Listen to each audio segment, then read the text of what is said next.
We teach students from ages 3 all the way through high school, and then we also have a professional company for beyond high school if they choose to.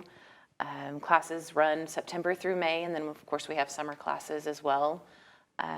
We teach dance, ballet, jazz, tap, modern, hip hop, so we kind of teach a wide variety. We also have 7 locations we have here in Amarillo, and then we have Borger, Dumas, Hereford, Panhandle, and Plainview, where we have instructors and they teach several days a week in same genres as well. And tell me about having a dance academy to your magnitude in the Panhandle, how that's important. I think it's important to bring the arts to students. They're not getting as much through the schools anymore, so I think that it's a great thing to bring the arts to the community and bring a love of dance to students, whether it's just for fun or if it's something they want to pursue in their future for careers. And when's the youngest that you mentioned that could start? We start at 3. So have you had a dancer that started at 3 and has gone through the program the entire way and kind of graduated from the program?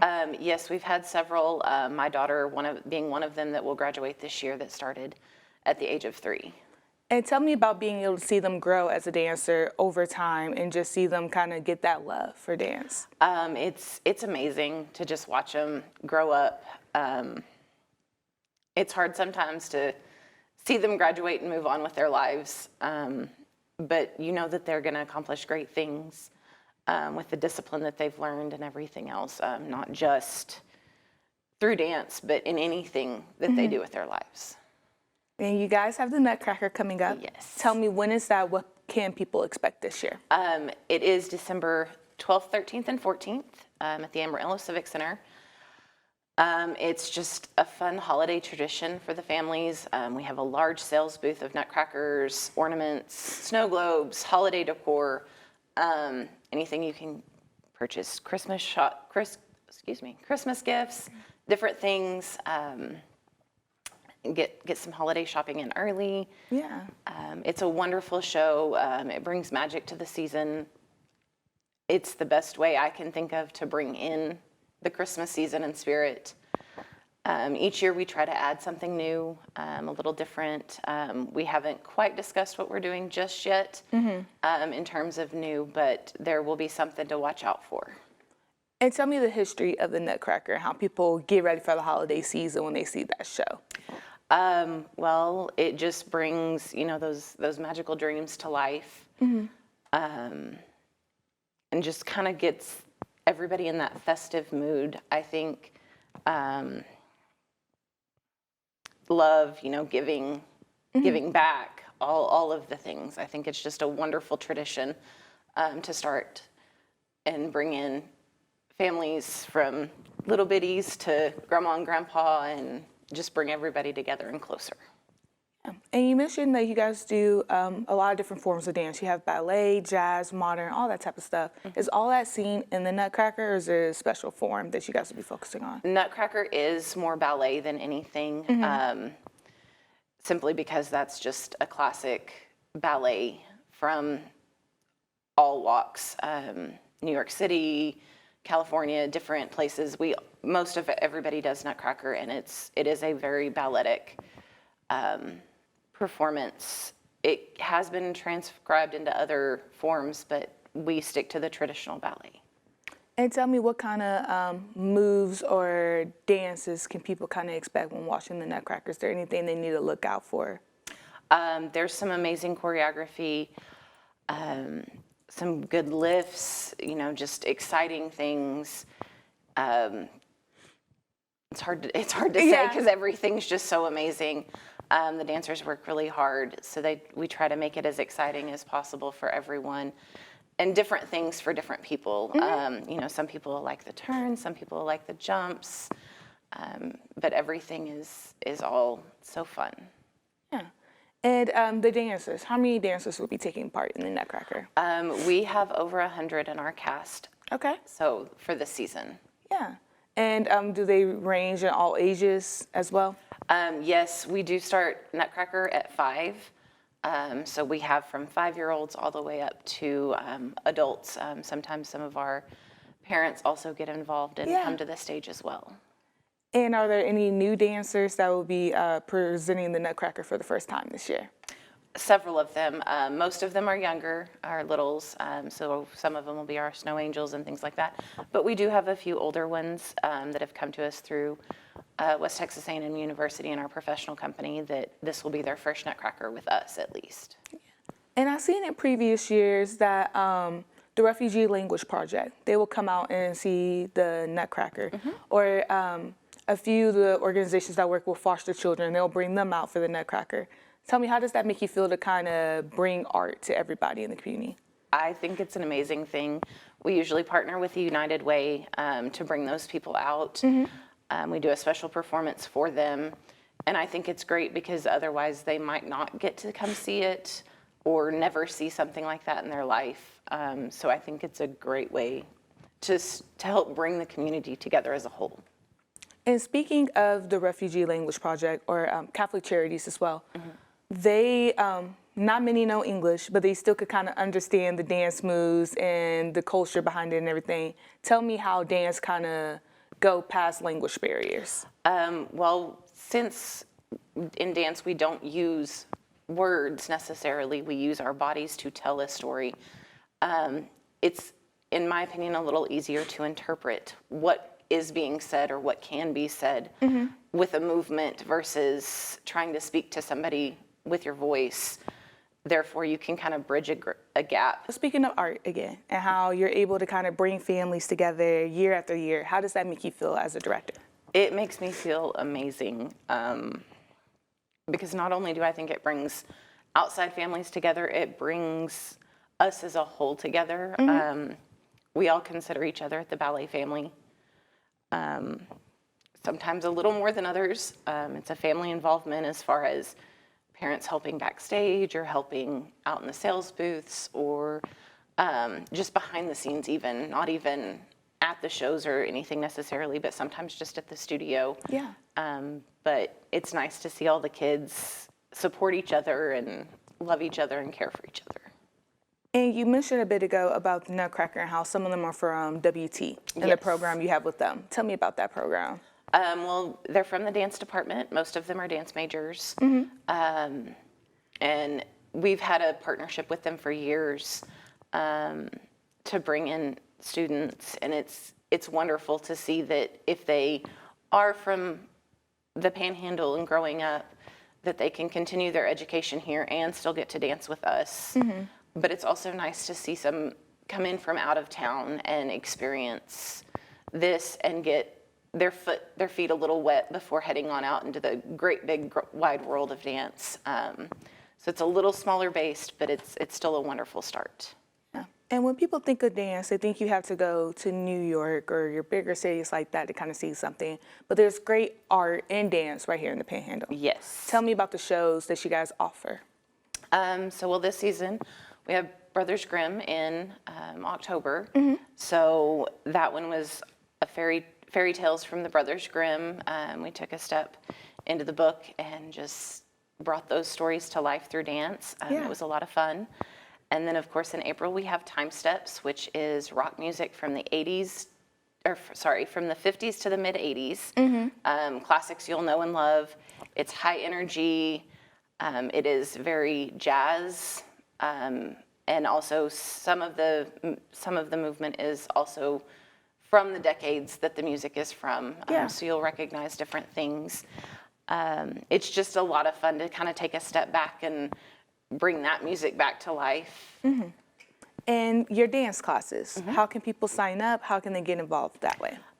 Taking classes, you can register online through our website at lonestarballet.org under the Dance Academy and registration. You can also come into any of our locations during dance class hours if they are out of town. Amarillo, you can come in from 9 to 5 and get registered for classes in person that way as well.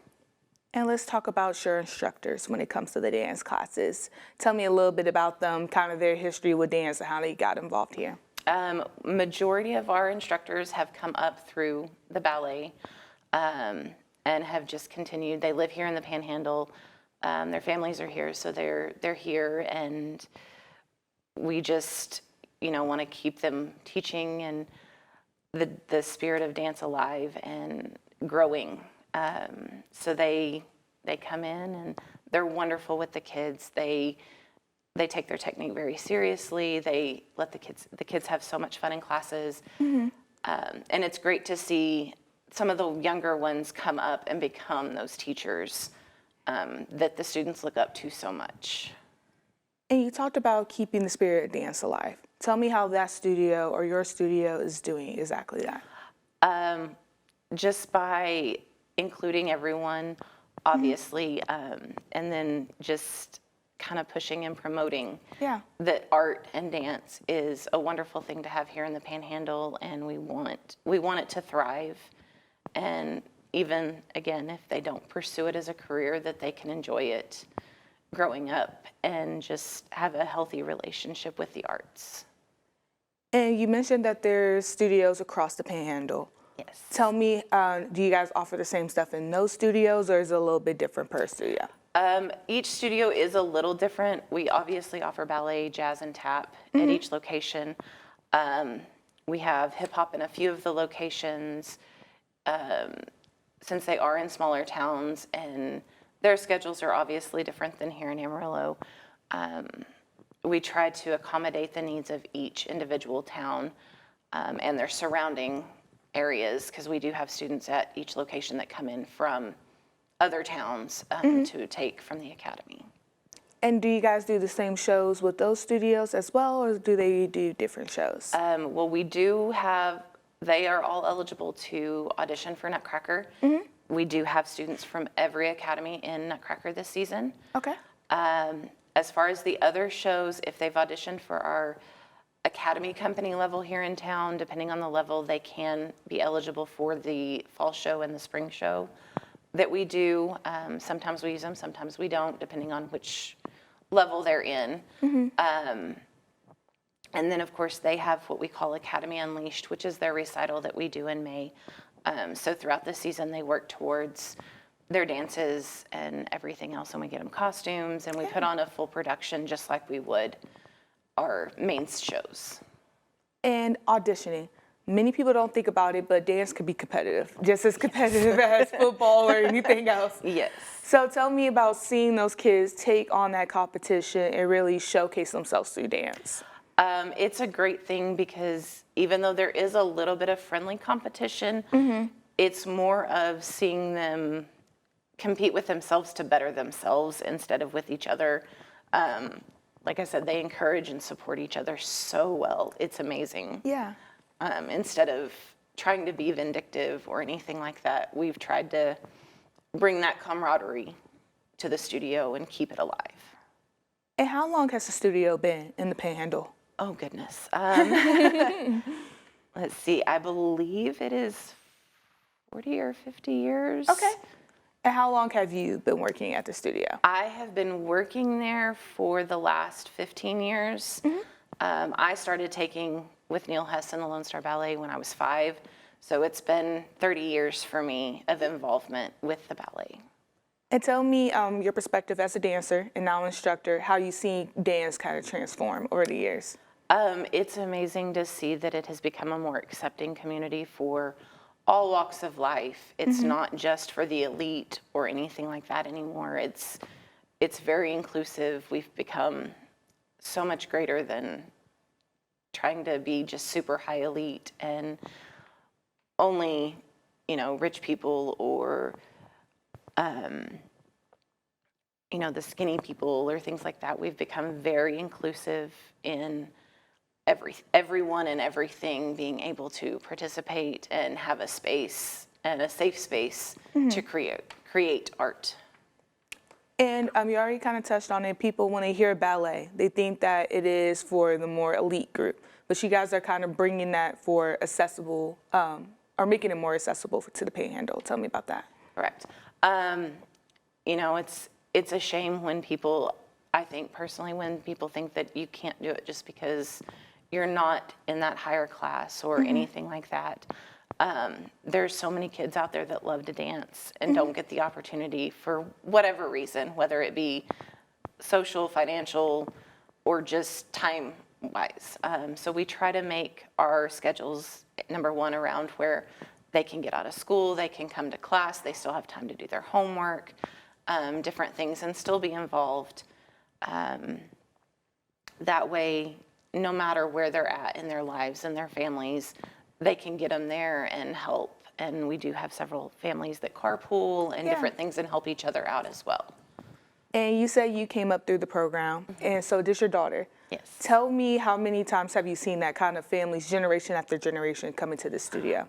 Quite a few, even if it is just siblings. Maybe mom and dad didn't.